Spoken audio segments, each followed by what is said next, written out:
The first thing Damon Blackwood noticed was not my face, not my name, and not the 3 years he had spent letting the Northern Pax believe I was dead.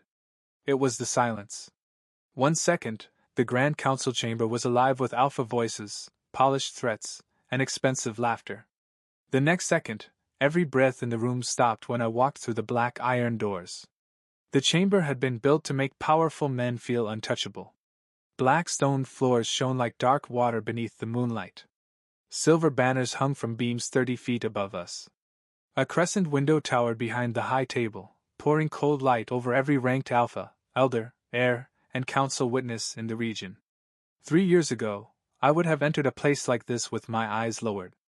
3 years ago, I would have hidden my trembling hands inside my sleeves and prayed no one noticed how small I felt. 3 years ago, I was Ethan Miller, the pale Omega with the quiet scent, the soft voice, and the foolish heart that believed being loved by Damon Blackwood could make me safe. But the person who stepped into that room tonight was not that boy anymore. My boots struck the stone slowly, clearly, each step measured enough to sound like a verdict. Beside me walked Caleb Stone, alpha representative of Moonvale, tall, calm, and watchful, yet for once no one looked at the alpha first. They looked at me. I felt recognition ripple through the chamber like winter spreading across glass. First confusion. Then disbelief. Then the sharp, ugly discomfort of people being forced to face a ghost they had buried for their own convenience. A gray-haired alpha from Red Creek leaned toward the man beside him and whispered loudly enough for half the chamber to hear. "That cannot be him. Blackwood's rejected Omega died beyond the northern gate." I smiled without warmth. "That rumor was useful to everyone who needed it to be true." The whispering stopped. At the far end of the chamber, Damon Blackwood rose so fast that his chair scraped against the stone.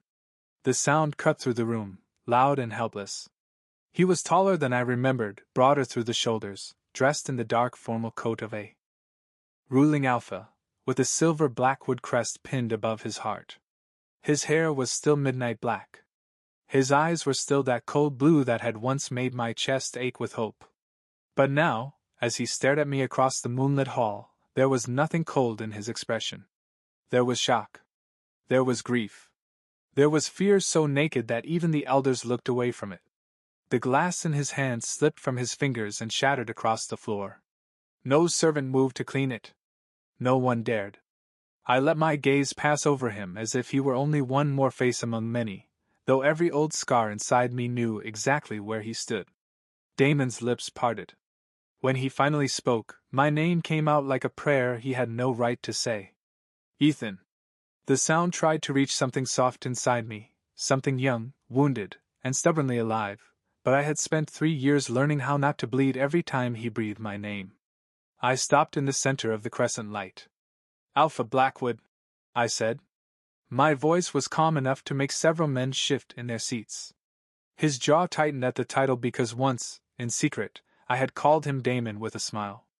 Once, he had wrapped his coat around my shoulders during a winter patrol and told me I was too gentle for the world we lived in. Once, I had believed gentleness was something he wanted to protect. Then, beneath the red moon, before the entire Blackwood pack, with every elder, guard, servant, and child watching, he had looked down at me and said he rejected me as his mate. He had not whispered it. He had not hesitated. He had made sure everyone heard. I remembered the laughter that followed, rolling through the square like a storm breaking over my head. I remembered my scent folding into itself, thin and frightened, while I stood there with every private hope exposed. I remembered Damon turning away before the first tear fell, as if my pain was an inconvenience he had already decided to leave behind. A young alpha near the council table gave a careless laugh, trying to cut the tension before it swallowed him. "So this is the famous rejected Omega? I expected someone more impressive." Caleb took one step forward. I lifted one hand, and he stopped. That was the first sign the room understood something was wrong. An alpha had obeyed an Omega without question. I turned toward the young alpha and allowed only a thread of my true scent to unfold. Not enough to harm. Not enough to overwhelm. Only enough to tell the truth. The air changed. Every alpha in that chamber felt it at once, a clean silver pressure like moonlight becoming gravity. Shoulders stiffened. Breasts caught. The young Alpha's smug smile vanished as his instincts recognized what his pride had mocked. Around the room, powerful men looked away first. Damon did not. He stayed on his feet, but his hand gripped the edge of the table so hard his knuckles turned white. I looked directly at him then, letting him see what his rejection had failed to destroy. "I was weak," I said softly, my voice carrying to every corner of the hall. "When you last saw me." The silence that followed was not empty. It was crowded with every memory no one wanted to touch. Damon still stood at the high table, one hand braced against polished oak, his eyes fixed on me as if blinking would make me disappear again. I could see questions gathering behind his face, but I did not give him the mercy of answering them. Not yet. Council Elder Marlowe struck his silver cane once against the floor. "Alpha Stone, explain why Moonvale has brought an unregistered Omega into a restricted council gathering." Caleb did not look at the elder. He looked at me. That small gesture unsettled them more deeply than any speech could have. 3 years ago, I had waited for permission to speak. Tonight, an Alpha waited for mine. I turned toward the crescent window, where the same moonlight now painting me silver had once looked red over Blackwood territory. Memory rose before I could stop it, sharp enough to make the stone beneath my boots feel like snow. I had stood in the center of Blackwood Square wearing a pale ceremonial coat that had been altered twice because my shoulders were too narrow for the family tailor's standard measurements. I remembered smoothing my sleeves again and again, trying to stop my hands from shaking. The entire pack had gathered in a circle around the old ash tree, their faces bright with expectation, curiosity, and the cruel excitement people feel when someone else is about to be judged. I had not understood that yet. I thought they had come to witness a bond. I thought Damon had asked for the ceremony because he was finally ready to stand beside me in the open. For months before that night, he had been different when no one else was watching. He walked me home after training when other Alphas laughed at the way I flinched at loud voices. He left warm tea outside my door during my winter fever. Once, after a patrol ran too close to rogue territory and I returned pale with fear, he wrapped his coat around me and said, "You are not a burden, Ethan." I carried those words like a secret flame. So when the elder called my name beneath the red moon, I stepped forward believing love could survive the eyes of a crowd.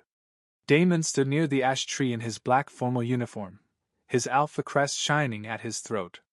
His mother, Lydia Blackwood, waited behind him, beautiful, still, and cold, her smile as thin as glass. I should have noticed how pale Damon looked. I should have noticed the faint bitterness in the air around him, hidden beneath cedar and frost. But I was 19, hopeful, and foolish enough to believe that if my heart was honest, the world would be kind.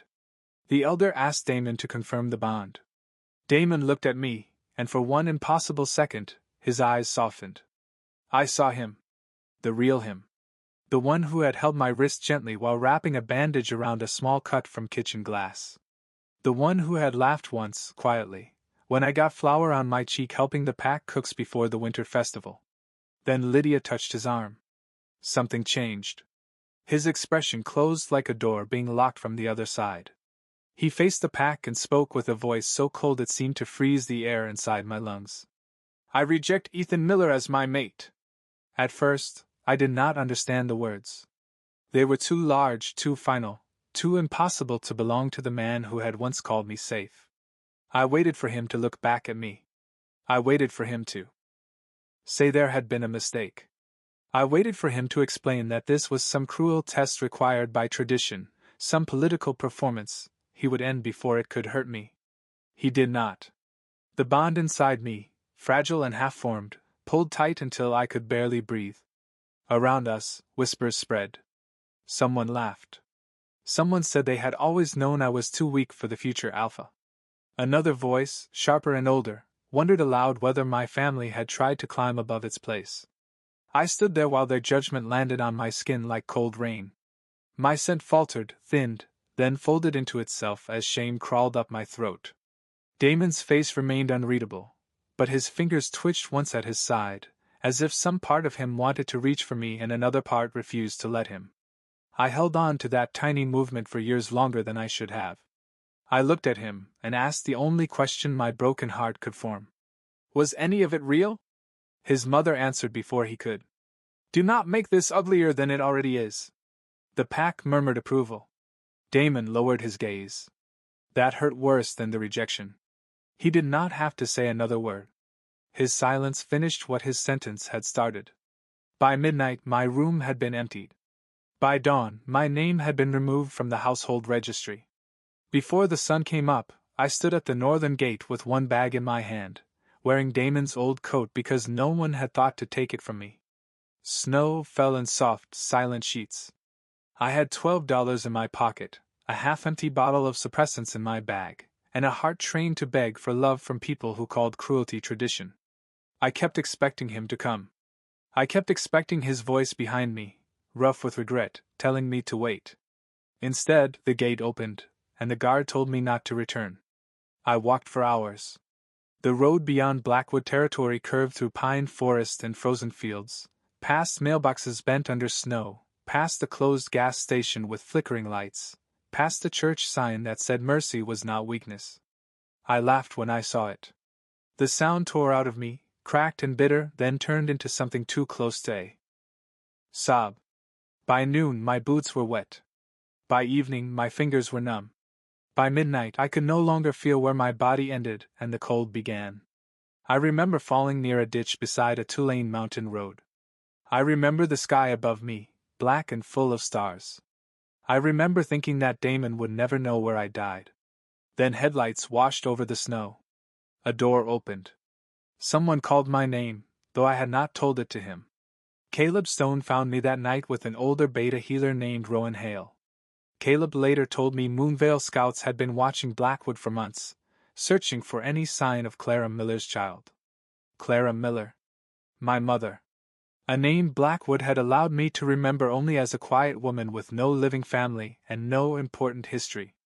I woke 3 days later in a small infirmary at the edge of a lake so still it looked like a piece of sky laid carefully on the earth. Moonvale was not a place people found by accident.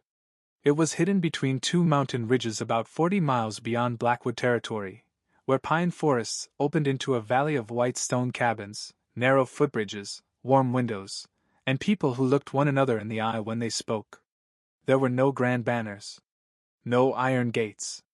No ranked alphas standing above everyone else with their chins lifted. Betas carried ledgers beside alphas. Omegas crossed the square without lowering their eyes. Children ran between market stalls without being shushed for laughing too loudly. It felt impossible. It felt like walking into a world built from everything Blackwood told me could not exist. Rowan Hale treated me in the infirmary. His hands were warm, his voice steady, and he asked permission before touching the mark on the back of my neck. That alone nearly broke me. I was so used to being handled like a problem that being treated like a person felt almost unbearable. Under soft white lamplight, Rowan examined the crescent-shaped scar hidden beneath my hairline and asked how long I had been taking suppressants. I told him since I was 12. His mouth tightened. He asked who prescribed them. I told him Lydia Blackwood arranged everything after my parents died in a winter highway accident outside Denver. At that, Caleb turned toward the window, his shoulders going still in a way I did not understand yet. Rowan took a small silver instrument from his medical case and held it near the scar. The mark answered with a faint glow beneath my skin, pale and cold as moonlit ice. I flinched, but Rowan did not look surprised. "This is not a scar from an injury," he said. "It is a seal." I laughed because I did not know what else to do. The sound came out thin and ugly. "I am an Omega with a weak scent. There is nothing to seal." Rowan looked at me with such sadness that I hated him for 1 second. "Ethan, your scent is not weak. It has been locked away." The room tilted. Caleb stepped closer but stopped before entering my space, careful even then. Rowan explained slowly, as if speaking too fast might shatter whatever was left of me. Lunar Omegas were rare. So rare most modern packs dismissed them as old folklore. They were not powerful because they could dominate like alphas. Their strength was different. They could calm unstable instincts, expose false commands, and when fully awakened, make even the most powerful alpha recognize truth over pride. To a healthy pack, a Lunar Omega was balance. To a corrupt one, a Lunar Omega was a threat. I touched the back of my neck with trembling fingers. Why would anyone do that to a child? Caleb finally answered, his voice low. Because a child cannot fight back. Rowan opened an old registry on the infirmary table, its pages protected in clear sleeves. My mother's name was there. Clara Miller, born Clara Vale of Moonvale. I stared at the ink until the letters blurred. My mother had not been a quiet outsider with no family, as Blackwood always told me. She had come from this hidden valley. She had carried the same bloodline now waking painfully under my skin. Rowan pointed to a second record, a transfer document signed after my parents died. My guardianship had not simply gone to Blackwood out of mercy.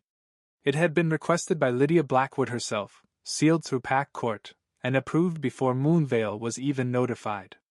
Caleb laid another file beside it, one recovered from a retired healer who left Blackwood years earlier. The suppressants were not ordinary. They had been designed to dull my scent, blur my instincts, weaken recognition responses, and make my presence seem fragile to every alpha around me. My entire life, every insult, every pitying glance, every cruel comment about being too weak to stand beside Damon, had been built on a lie someone fed into my body one pill at a time. I wanted to scream. Instead, I sat perfectly still while something colder than grief settled inside me. Damon knew, I whispered, because some wounded part of me needed a final answer. Caleb did not soften the truth, but he did not sharpen it either. We do not know what Damon knew. We only know his house benefited from your silence. That was the first night I stopped asking why I had not been enough. The question changed. Who needed me small? The answer took 3 years to uncover. Healing did not make me beautiful in the way stories pretend. Healing was not soft music and clean tears. Healing was fever, shaking hands, bitter medicine, and Rowan sitting beside my bed while my scent broke through the seal in painful silver waves. Healing was Caleb teaching me how to stand in a room with alphas without shrinking, then stopping the lesson every time he saw my face go pale. Healing was learning that calm was not the same as obedience. Healing was waking from nightmares where the northern gate closed again and again, then looking out the window and seeing Moonvale's lake instead of Blackwood's walls. The first month, I could barely speak Damon's name. The second month, I could say it without crying. The 6th month, I could hear news from Blackwood territory without feeling my body turn cold. By the 1st year, I began reading council law with Rowan every morning and training my scent control with Caleb every evening. By the 2nd year, I was helping Moonvale document displaced citizens from neighboring territories, Omegas removed from registries after broken bonds, Betas denied inheritance after family disputes, young alphas whose instability was treated as shame instead of illness, children hidden in back rooms because they did not present the way their families expected. Every file felt like looking into a mirror that belonged to someone else. Every testimony asked the same question in a different voice. Where do people go when the law decides they are inconvenient? By the 3rd year, I knew the answer I wanted to build. But before I could build it, I had to return to the place that taught me to disappear. Back in the Grand Council chamber, Lydia Blackwood sat among the elders with perfect posture and perfect pearls, but her face had lost its color. I turned from Damon to her. For the first time in my life, she looked away first. I was not born powerless, I said. I was raised that way on purpose. The words moved through the chamber like a blade covered in silk. Lydia's chin lifted. This council should be careful before indulging a damaged Omega's resentment. Damon flinched at the word damaged. Good. I wanted him to hear every word she had used to build the cage around me. Caleb stepped to the council table and placed a dark folder on the polished oak. It did not make a loud sound, but it changed the weight of the room. Every alpha there understood records.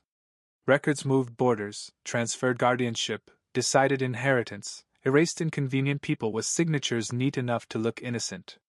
Lydia looked at the folder as if it were something unclean. Damon looked at it as if it were a door he was terrified to open. Rowan Hale stepped beside me, his gray suit simple against the dark formal coats around him, and removed the first document with careful hands. 3 years ago, Rowan said, Damon Blackwood publicly rejected Ethan Miller before the Blackwood Pack. That rejection was presented as a personal decision. It was not. A murmur moved through the chamber. Damon's head snapped toward Rowan. "What does that mean?" His voice was rough, stripped of the polished command I remembered. Rowan did not answer him directly. He placed the medical ledger beneath the council light. Beginning when Ethan was 12 years old, he was given monthly suppressants under the supervision of a Blackwood family healer. The medication was recorded as treatment for unstable omega scent. Independent testing shows the compound did far more than regulate scent. It dulled lunar markers, weakened recognition responses, and made Ethan appear biologically fragile to alphas around him. The words landed slowly, one after another, like stones dropped into deep water. I watched Damon try to understand them and fail because accepting them meant rebuilding every memory he had of me. His gaze moved to the back of my neck, where the mark sat hidden beneath my collar. "No," he said quietly. "That cannot be right." Lydia spoke before anyone else could.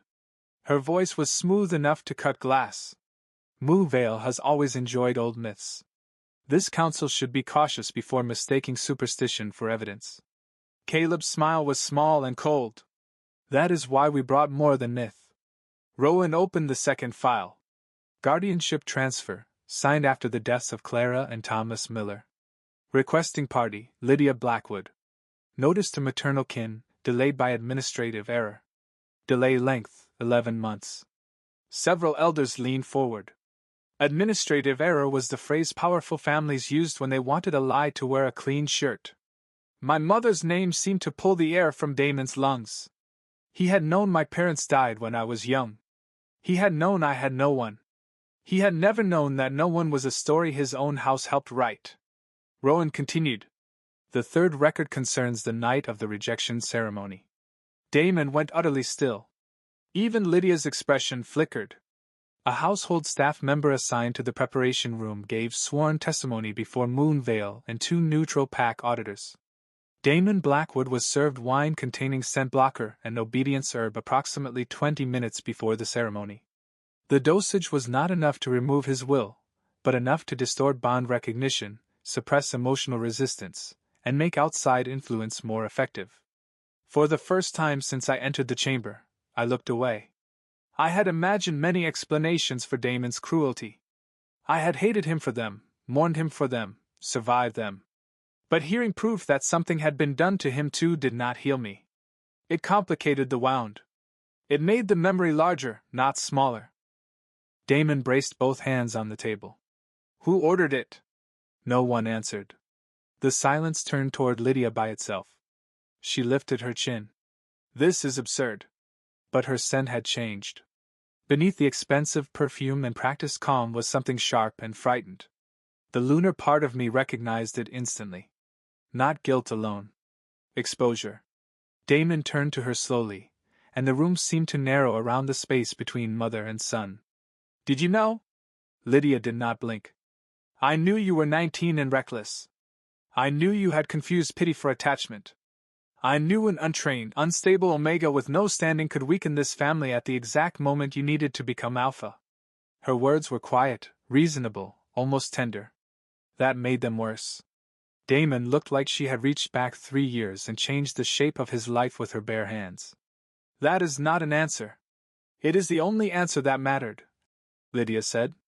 I protected you. Something in Damon's expression broke, not loudly, not dramatically, but with the terrible softness of a man realizing the cage had been called love. He looked at me then, and I saw the memory returning to him in pieces. The red moon, the ash tree, my pale coat, his own voice saying words he could not take back. Ethan, he whispered, and this time my name carried apology, horror, and a grief so heavy even the council seemed to feel it. Some younger, lonelier version of me would have run toward that grief and called it justice. Some broken part of me wanted to ask if he remembered the snow, if he remembered the coat, if he knew I waited at the gate until my hope turned numb. Instead, I stood still. Do not look at me like the truth makes you innocent, I said. Damon flinched, but he did not look away. I know. The admission was barely louder than a breath. Lydia's composure sharpened again. This council cannot allow a Moonvale Omega to manipulate proceedings with emotional theatrics. I let my scent rise, not as pressure, but as clarity. The room cooled. The lies in the air thinned. Every alpha present felt the difference between command and truth, between dominance and fear pretending to be duty. One by one, their eyes moved from me to Lydia. For 3 years, I had trained for this moment. Not to destroy her. Not to beg Damon to understand. Not to prove that I was worthy of the family that threw me away. I trained so I could stand in a room built for people like them and refuse to shrink. Rowan placed the final page on the table. The seal on Ethan Miller was authorized with a Blackwood crest. Damon stared at the crest stamped in dark ink at the bottom of the page. His hand trembled once. Then he stepped away from the table, away from his mother, away from the legacy that taught him pride was the same as strength. Lydia hissed his name, but he did not stop. He came around the table until nothing stood between us but 10 feet of moonlit stone and 3 years of damage. I felt every person in the room lean toward the moment. They expected a reunion. They expected a collapse. They expected the Omega who had once loved Damon Blackwood to mistake regret for repair. Damon did not reach for me. He stopped where the light touched his shoes and lowered his head. I was used, he said, his voice unsteady. But you were the one abandoned. I was lied to, but you were the one left outside the gate. I do not get to hide behind what was done to me. My throat tightened. I hated that his words were the right ones. I hated that they came 3 years too late. Damon lowered himself to one knee before everyone. Not because my scent forced him. I kept it gentle, clear, free of command. He chose it. Gasps moved through the chamber. A ruling alpha of Blackwood kneeling before the Omega he had rejected was not just apology. It was history bending where everyone could see. His eyes stayed on mine, bright with regret. I rejected you in front of them, he said. So I will ask forgiveness in front of them too, even if you never give it. I am sorry for the words I said. I am sorry for the silence after. I am sorry for the gate, for the snow, for every morning you woke up thinking you were not worth coming back for. I should have questioned what felt wrong. I should have reached for you. I should have found you. The room blurred for one dangerous second. No one had spoken of the gate before. No one had named the snow. For 3 years, that memory had belonged only to me. Hearing it in his voice hurt in a way I had no defense against. But pain was not permission. You remember? I asked. Damon's face tightened. Not clearly. Not all of it. But enough. I remember your coat was too thin. I remember wanting to move and not moving. I remember my mother's hand on my arm. I remember your voice asking if any of it was real. The chamber was silent. Even Lydia had gone still. Was it? I asked.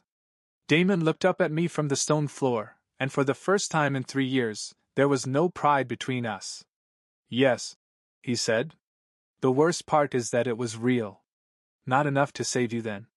Not enough to earn you now. But real. Something inside me cracked. Not open. Not healed. Just cracked enough to let air in. I wanted to hate him cleanly. I wanted the truth to be simple. But simple truths rarely survive long enough to face a council. I looked at the Alpha kneeling before me, then at the elders watching like men who had mistaken obedience for order their entire lives. Your apology is yours to give, I said. My forgiveness is mine to choose. Do not confuse the two. Damon bowed his head. I will not. Lydia's chair scraped back. Enough. Her voice snapped through the room, and for a moment I saw the woman who raised an entire house to fear disappointing her. This display may impress sentimental witnesses, but it changes nothing. Ethan Miller remains unaffiliated. Under council law, an unaffiliated Omega cannot petition for disciplinary action against the ruling house. He may give testimony, nothing more. Several elders shifted. Some nodded, relieved to find procedure where morality had become inconvenient. 3 years ago, the word unaffiliated would have frightened me. It would have sounded like unwanted, unprotected, alone. Tonight, standing beneath the crescent window with every alpha in the Northern Council watching, I heard the word for what it truly was. Empty space. An empty space could become anything. Rowan's expression darkened, but I lifted one hand before he could speak. This part was mine. Damon rose slowly and stepped back, not beside me, not behind me as a claim, but far enough for the room to see that I stood without him.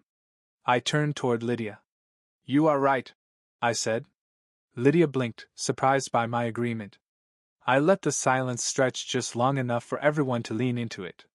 Under the old council code, an unaffiliated Omega has no standing beyond testimony. That law was written 142 years ago after the Ash River dispute, when 3 packs decided people without formal allegiance were easier to ignore. The first flicker of uncertainty crossed the elder table. Rowan had trained me well. Anger made them defensive. History made them nervous. But the same code also states that any independent household with confirmed members from at least 3 recognized bloodlines may petition for provisional alliance status if it provides shelter, governance, and medical protection to displaced Pack citizens. Caleb stepped forward and placed 3 signed declarations beside the records already on the table. Moonvale, Red Creek, Silver Pine. The old Red Creek elder went red in the face because his own grandson had signed as witness after Moonvale sheltered 2 betas his pack had quietly cast out. For the past 18 months, I continued, Moonvale has documented 37 displaced citizens from 6 territories. Omegas removed from registries after failed bonds. Betas denied inheritance after family disputes.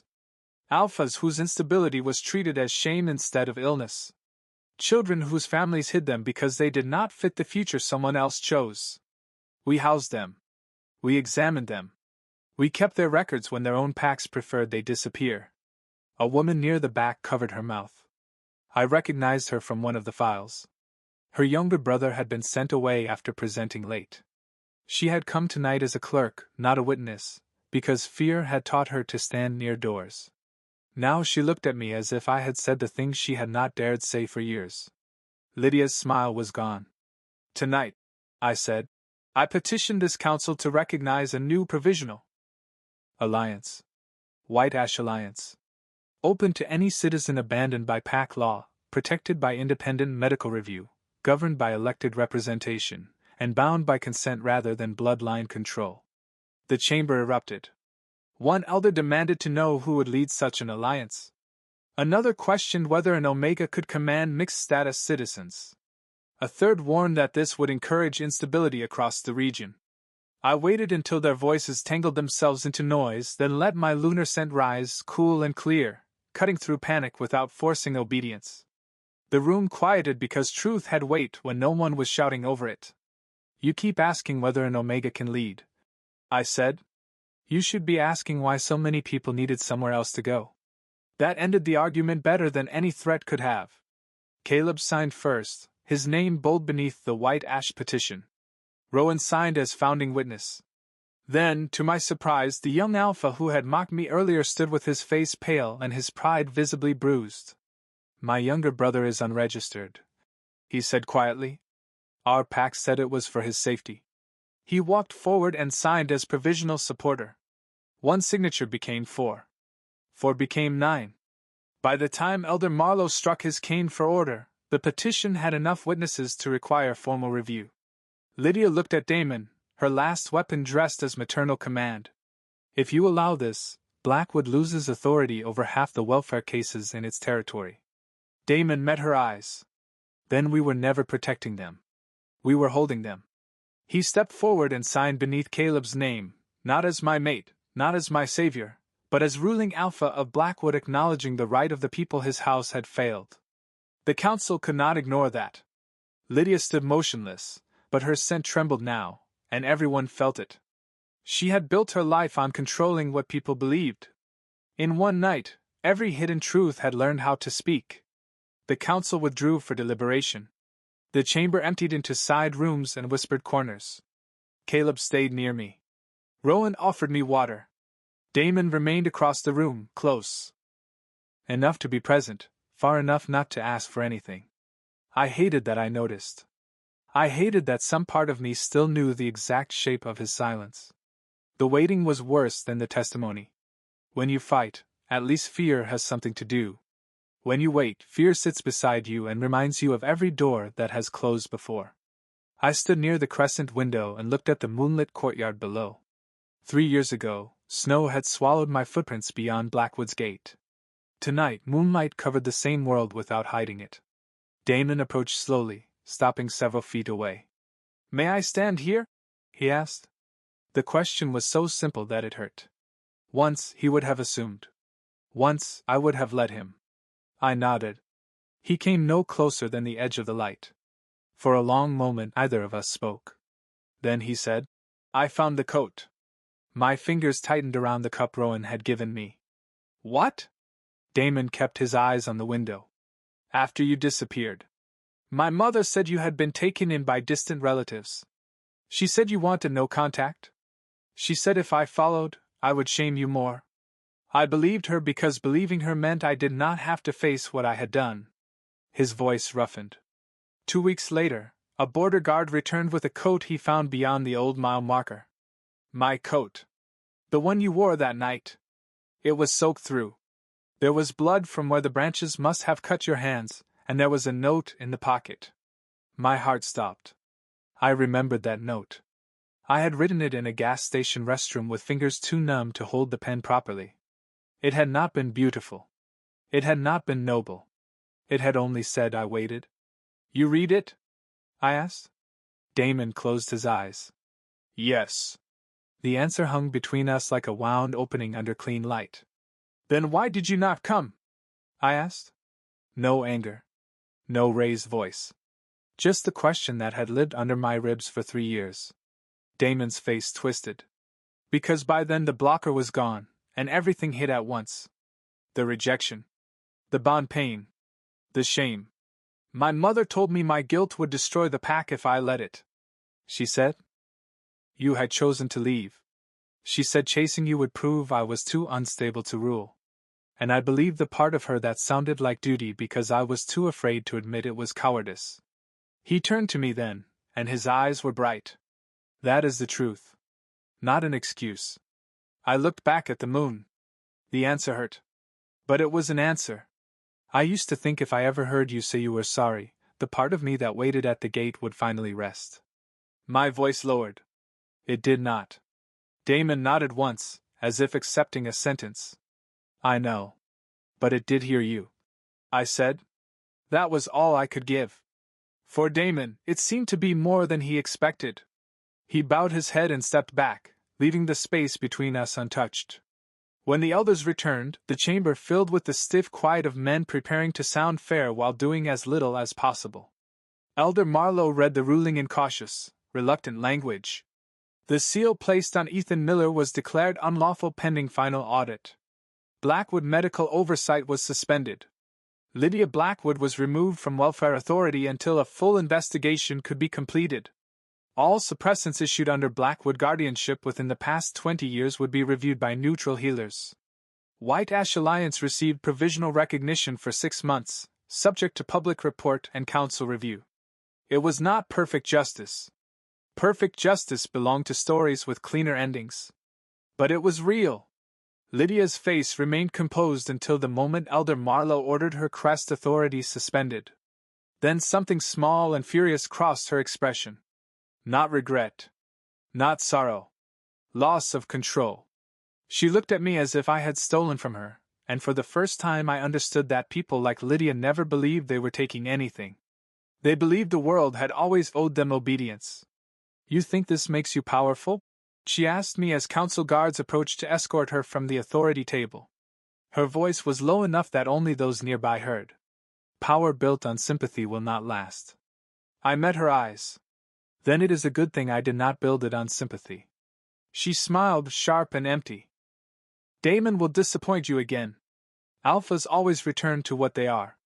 Damon stiffened behind me. I did not turn. "Maybe," I said. "But whatever Damon becomes now is not mine to carry. That is the difference between the boy you raised and the man standing in front of you." Her smile faltered. For one breath I saw it, not fear of punishment, but fear of becoming irrelevant. Then the guards guided her away from the table she had ruled for most of my life. The chamber watched in silence. No one laughed. No one cheered. It was not that kind of victory. Some victories arrive too late to feel sweet. When the chamber finally emptied, The moon was high and pale above the crescent window. Caleb waited by the doors with the white ash petition folder under one arm, his expression calm but proud. Rowan stood beside him, wiping his glasses as if hiding the emotion in his eyes. The young alpha who had mocked me earlier lingered near the aisle, then approached with his gaze lowered. "I was wrong," he said. The old Ethan would have hurried to make him comfortable. The new Ethan simply waited. He swallowed. "About you. About Omegas. About a lot of things. Then do better before your brother has to leave home to survive," I said. He nodded, shame coloring his face, and left without defending himself. That was another small victory. Not the apology, but the absence of excuses. Damon found me near the crescent window after the last elder disappeared into the corridor. He did not say my name immediately. He stood several feet away until I looked at him. "Blackwood will comply with the audit," he said. "Not quietly. Not halfway. I will open every medical record, every guardianship file, every sealed welfare case." His voice shook once. "I will spend the rest of my life making sure Blackwood becomes worthy of the people it hurt.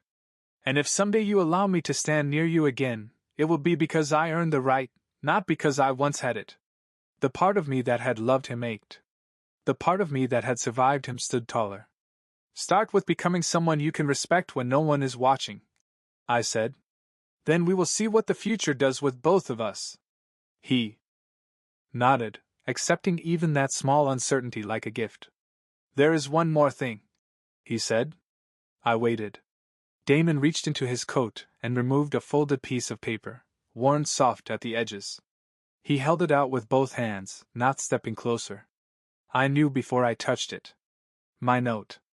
The one from the coat. The one that said I waited. For 3 years I had imagined that note lost in mud, snow, or indifference. Seeing it in his hands made my chest tighten so sharply I almost turned away. I took it. The paper trembled slightly, and this time I did not know whether it was his hand or mine. "I kept it because I deserve to remember," Damon said. "But it belongs to you." I unfolded it. The handwriting was barely readable, broken by water stains and shaking lines. I waited. 2 words. A whole funeral. I looked at the boy who had written them, young, freezing, desperate for a voice that never came. Then I folded the note carefully and placed it inside my coat. "He does not wait anymore," I said. Damon's eyes filled, but he only bowed his head. "I am glad." That answer, more than the kneeling, more than the apology, more than the regret, told me something had changed. The Damon I knew would have begged that boy to wait a little longer. This Damon let him leave. Outside the chamber, the corridor was filled with people who had signed, witnessed, or simply stayed long enough to believe the room might change. Some were Omegas with their collars buttoned high. Some were Betas holding folders like shields. Some were Alphas standing awkwardly, as if they had spent their lives being told strength meant taking up space and were only now learning it could mean making room. Caleb handed me the white ash folder. "Founder signs last," he said. Rowan gave a quiet laugh. "Only if the founder remembers to breathe." I realized I had not. I drew in a slow breath. My scent moved through the corridor, not as command, not as warning, but as something clear and steady. People straightened. Not because they had to. Because hope, when it enters a room after years of fear, can feel like gravity too. I signed my name at the bottom of the petition. Ethan Miller. Not Blackwood's rejected Omega. Not Moonvale's rescued secret. Not Damon's lost mate. Ethan Miller, founder of White Ash Alliance. The ink dried beneath the moonlight coming through the high windows. Caleb's hand rested briefly on my shoulder, warm and proud. Rowan looked away again, pretending the ceiling needed inspection. And Damon, standing farther down the corridor, watched without stepping into the moment. That restraint was the first honest gift he had ever given me. We left the council hall just before dawn. The sky over the northern packs had begun to pale, soft gray turning silver above the mountains. 3 years ago, I had crossed the gate with $12, a soaked coat, and a heart trained to beg for love from people who called cruelty tradition. Tonight, I walked down the council steps under my own name while the first members of White Ash followed behind me. No one carried me. No one claimed me. No one gave me permission. The air smelled of pine, cold stone, and the promise of snow. At the bottom of the steps, Caleb asked where I wanted to go first. Moonvale was waiting. White Ash needed offices, medical review panels, safe housing, legal witnesses, and more courage than any one person could carry alone. There would be resistance. There would be rumors. Lydia's allies would not disappear because one ruling went against them. Damon's repentance would be tested the moment it became inconvenient. The council would watch for failure and call it proof that people like us should never have tried. I knew all of that. But for the first time, knowing the weight of the future did not make me want to kneel. I looked once over my shoulder at the chamber where I had entered as a ghost from someone else's shame and left as the founder of something no one had given me permission to become. Damon stood near the doors, his dark coat moving slightly in the morning wind. He did not call after me. He did not ask me to stay. He placed one hand over his heart and bowed, not as a mate claiming love, not as an alpha demanding forgiveness, but as a man acknowledging the life he had failed to protect. I did not bow back. Not yet. But I did look at him. For now, that was enough. Then I turned toward the road, where the first light touched the snow. I did not belong to Blackwood. I did not belong to Damon. I did not belong to the council, or to the fear that raised me, or to the silence that tried to bury me. I belonged to the life I had built from the ashes they left behind. And as the people of White Ash followed me into the morning, I finally understood that returning stronger did not mean making every alpha kneel. It meant never again kneeling to the lie that I was less than whole.